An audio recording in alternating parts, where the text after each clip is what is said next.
Welcome to our channel. Today we're diving into the world of investing to answer a question many of you might have. What is an ETF, and how exactly does it work? Let's break it down. ETF stands for Exchange Traded Fund. Think of it as a basket of various investments like stocks, bonds, or other assets. It's similar to a mutual fund in that respect, but with a few key differences. Unlike mutual funds, ETFs are traded on major stock exchanges, just like individual stocks. This means you can buy and sell them throughout the trading day at market prices, making them highly liquid. One major advantage of ETFs is their diversification. By investing in a single ETF, you're essentially investing in a collection of different assets. This spreads your risk across various securities, instead of putting all your eggs in one basket. For example, if you invest in a stock ETF of the S&P 500, you're effectively investing in 500 of the largest companies in the US. Now let's talk about costs. ETFs generally have lower expense ratios compared to mutual funds.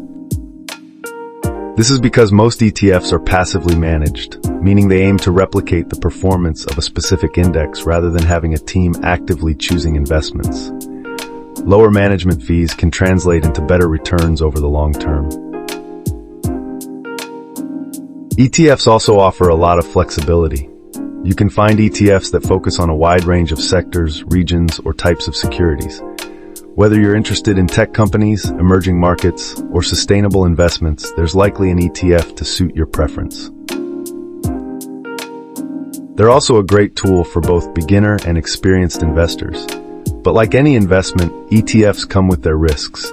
Market volatility, tracking errors, and liquidity issues can all affect an ETF's performance. Therefore, it's crucial to do your research and consider how ETFs fit into your overall investment strategy. In conclusion, ETFs are powerful financial instruments that offer diversification, cost efficiency, and flexibility. They're a popular choice among investors for both short-term trading and long-term growth strategies. Whether you're just beginning your investment journey or are a seasoned investor, ETFs could be a valuable addition to your portfolio. Thanks for tuning in, and don't forget to like, subscribe, and hit that notification bell for more investment insights. See you in the next video.